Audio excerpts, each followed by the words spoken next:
when you have a best of 5 series, gusto mo kaagad manalo game 1 because you want to set the momentum, you want to take control over the series. And showing na meron kayo ng mga best pick na ilalabas nyo kaagad, that really shows kung ano yung mentality ng both teams ito eh. Na they want to start really disaster dahil over that time, nagkaroon na siya ng mana. They dive. Saunders taken out. That's gonna be first blood in 2 minutes.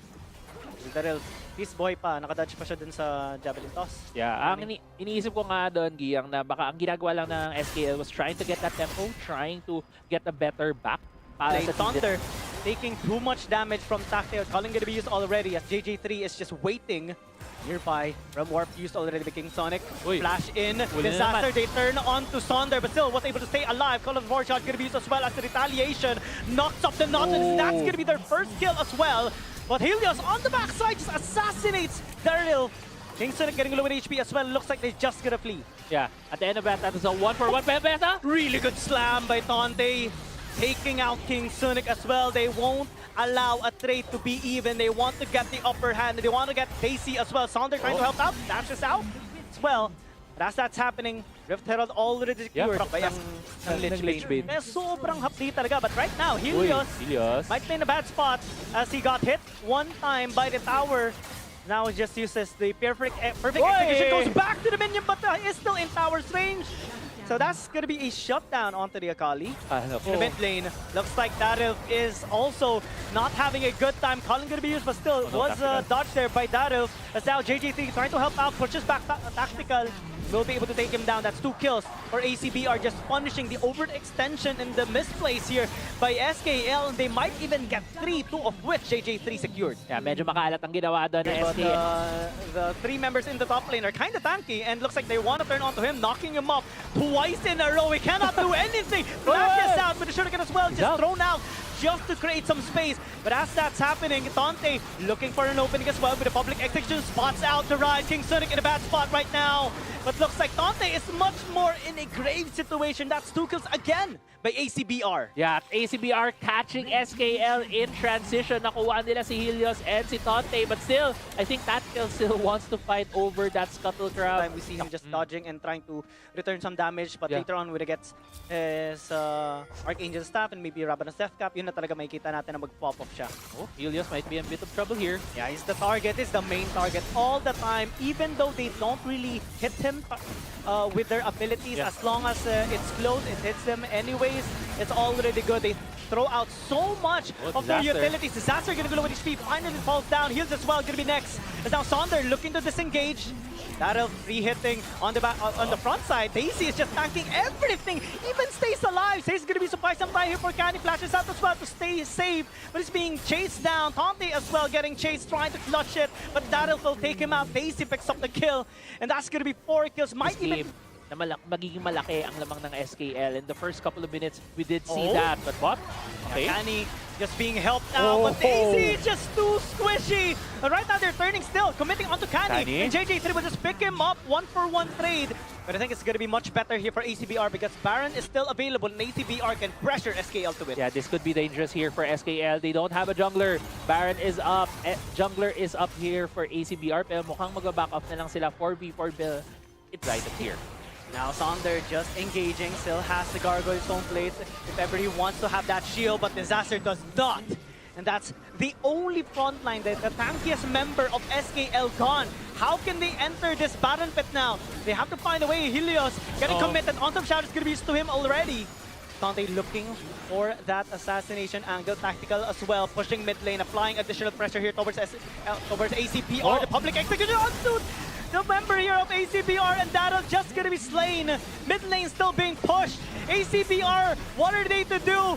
Half HP on the Baron, but the mid lane tower is already taken out. Heals as well, gonna be distracting them as Can is throwing down the Javelin. Five enemy!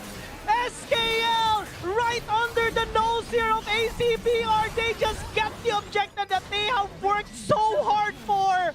Oh my god. Tactical? Are you gonna get one more? Okay, well, he's just gonna stop the recall. I think we can take stock of what happened. But Daisy! Oh, they turn, but Daisy is just in a bad spot again. Barry gonna be used, still has the flash, and this time Disaster is Disaster's gonna here. be backing him up. It looks like it's just more casualties on ACBR side. They worked so hard for the Baron, and now all they got is Very cash. crucial to whichever team will get this. Yeah, this is the hard part, right? Because someone has to push the mid lane. Someone has to answer that, and the big problem here of ACBR is that they haven't pushed the mid lane tier 1. Kaya ang dali lang i-push to ng SKL. You even have the tower to do it as well. Pwede kahit hindi nila i-push yan. But they're still doing it. Tactical is the one pressuring the push.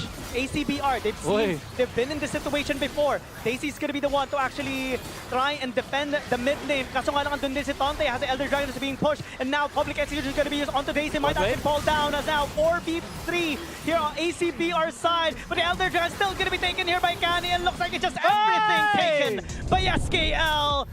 They win the fight, they win the mid lane, they win the Baron and the Elder, and now they get the game. SKL showing us their veterancy right here when it felt like ACBR was about to take game 1. SKL said no. So now, parang nag-shift yung ideas about the comps this time. So honestly, really, really good points. And now, I think that Vi pick could be a double-edged sword. It could work for them or it could work against them. But also, just want to quickly remind yung mga viewers natin, if you guys want to watch in full screen, Kinakaya ni Helios din yung mid lane despite the Darylf and Sonder being there. And it's one of the characteristics of Yone, right? You can use your third skill, yung Soul Unbound, para at least pwede kang bumalik na lang tapos clear mo yung wave or at least makapag-CS lang ng onte. Okay. Medyo may movement tayo nakikita dito. With the Pumasok flash. si Disaster.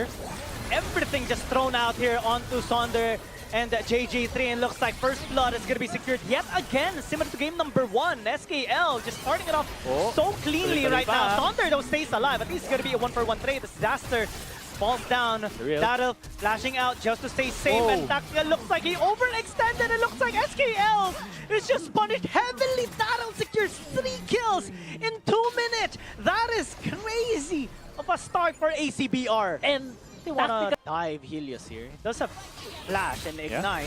Fate Shield as well gonna be used preemptively. And King Sonic's taking too much damage. See Hero's entrance! Bought so much time for Helios! And they got 1 kill already, and now they are overextended. Kani's gonna be joining them. That doesn't knock them up. That's still a kill by SKL, and now they have the numbers advantage on the objective takes. I just want to say, grabe yung timing ng ultimate doon ni Helios to be able to time it that well to hit 3 members ACBR. Left them in a knock-up state para pumasok din si Disaster. Oh, Tinulak ka agad. JJ3 is caught and has no way out anymore. SKL, again, another trap set out, laid out, and taken by ACBR. Now, they're looking for more. They're baiting them in as well onto the Rift Herald. And again, dito kaagad si Disaster through sa barrage. Not gonna be connecting onto anyone.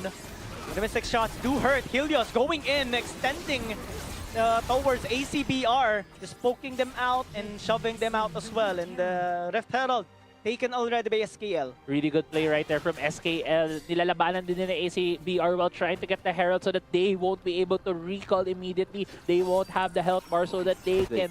JJ3 starting the Infernal Dragon. Information secured already by SKL. King Sonic taking too much damage. Fate Shield is available. But Heroes will not use it. The Torch of Barrage lands on him! From downtown, even though the Infernal Dragon was taken, it's not without a cost. Without repercussions. Tactical not scared at the well-fed Daryl. He will take him out and gets his own triple kill. Yung pa lang sabihin ko naka-triple kill din siya. Tapos binawian pa niya kung kanina sabi niya hindi ko natapos yung kill. Babalikan kita ngayon. I'm gonna get the kill. Instant cleanse as well on the Varus ult. Really good play right there coming. More damage to Yone right now. Full commitment. Even the assault and battery used onto Kani to take him out, and Disaster's left alone. Use the flash to disengage. Dodge that Bolt Breaker.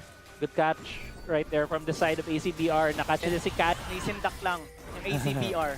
Yeah. Doesn't done. Second item here for the Gwen. It really helps with the on-hit. Disaster is caught out, but JJ3 is taking too much damage. Might actually fall down. The Mystic Shot's not connecting though. Misses, being dodged by JJ3 as now Sonder just being too caught in the moment.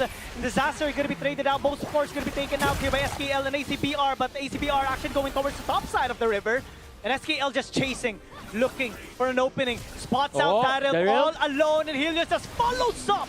And SKL, they say, okay, no support, no ADC. Baron beside us, let's start it. Yeah, and they also have the damage to take down this Baron. They have the Talia, they have an Ezreal, they have the Yone. This Baron is falling pretty quickly. ACBR trying to challenge. Can JJ3, can you do a canny to SKL? Looks like the answer is no. It gets taken out by Helios. 1-for-1 trade, but the better win is on SKL side because they secured the big purple worm. Tactical trying to free hit. King Sonic actually stays alive. Oh, disaster's but the here. arcane shift by Tactical lands the mark there onto the Gwen, and now Saunders left alone. Looks like it's very far for Daryl to actually help him.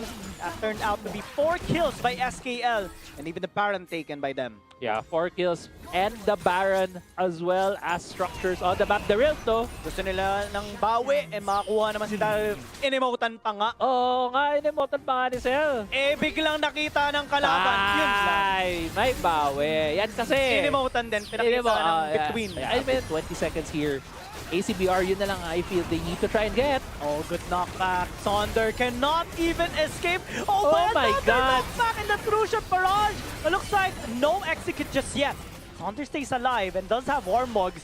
Oh, disaster. Though, still maintaining a pressure, but looks like he might have gone too deep. The piercing arrow actually connected there onto Canny, but they're getting a little too deep. SKL losing 2 already. Very late use of the hero's entrance as Disaster is still going in. Tactical trying to free hit. JC's taking a bit of damage.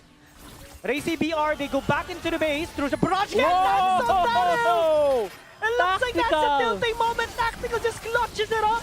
King Sonic stays alive, especially with a pit. And now, JJ3, Oh my God. I think he overextended. That could have been the comeback, but SKL, they found the weakness once again. Tactical just continuing on the free hit. Kingston trying to chase him down. It looks like he will be able to successfully take him out. That's Disaster being all alone. And Daisy's doing a really good job as well. Huh? Yeah, he yeah, is distracting Helios.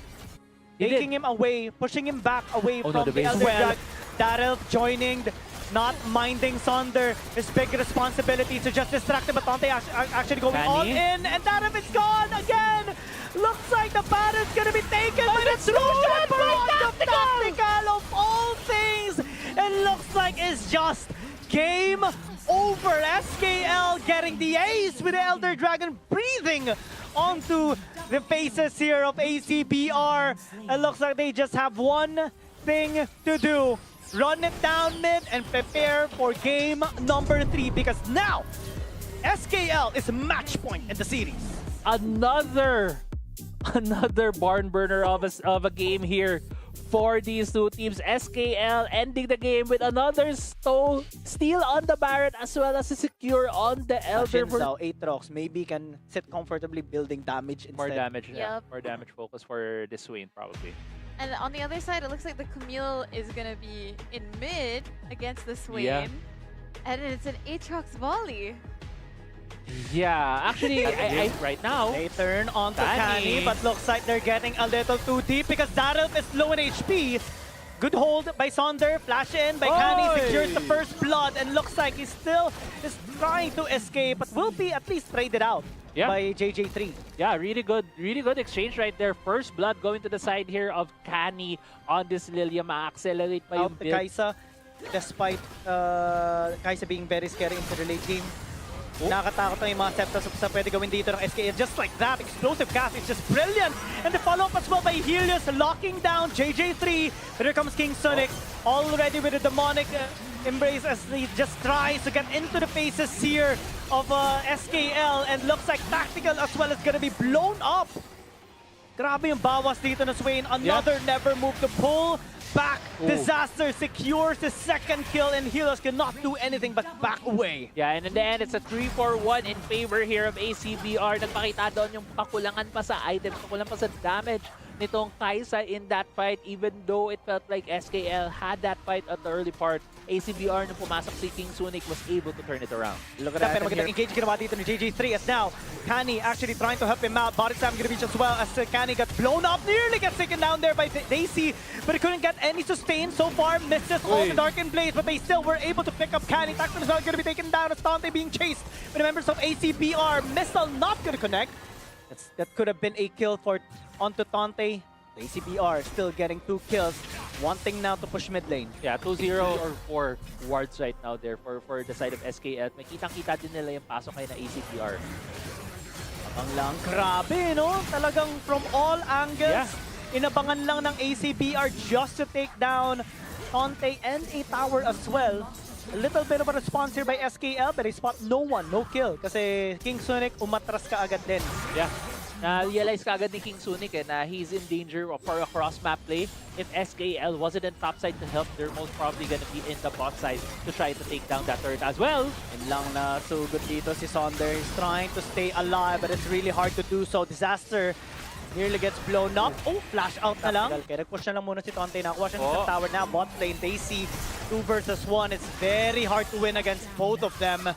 Same thing happened in the top lane. It just happened. Tanda ka, Balot! Tinitake dito ng SKL. Alam ba ng ACBR? Papunta na sila, kaso nga lang masyadong malayo si JJ3. Baka makaabot pa. Diyan naman si Disaster. Ginamitan nga ng cast, and that's gonna be the Baron secured here by SKL. Sonder tried to interfere, but it's just not enough because the rest of the members are just intercepted as well. Masyadong hiwa-hiwalay.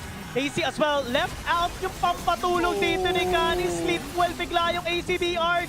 JJ3, the only remaining member here of ACBR, is not even going to be able to pick up anyone. It's only Can that actually fell down.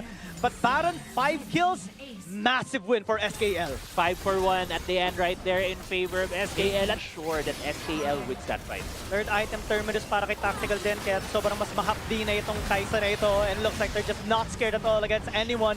Di ba Ascension ginamit na nga dito ni Kinsone, kaso nga na parang masakit din hapdi. Actually went for Proto Belt, third item. Okay, so again, that's a 2 for 1 in favor of ACBR. Medyo lugi doon na SKL, pero naghanap pa rin sila ng kill. Kasi wala si Kani kanina. Eh ngayon nandyan na siya. What the hell, bro? What? Isang wagay-way lang yun, pre. I guess ito na, kaya 2v3. We're at the Nexus. Suddenly, all hopes are extinguished. SKL, they're the top team for a reason. 3-0 sweep against ACBR. Medyo na-caught off guard pa tayo doon kasi grabe na yung pinakitang bawas ni Kani, but that was the sign, the clear sign of how far ahead this team is against the opposition, and it's a, as I mentioned, clean 3-0 sweep for SKL.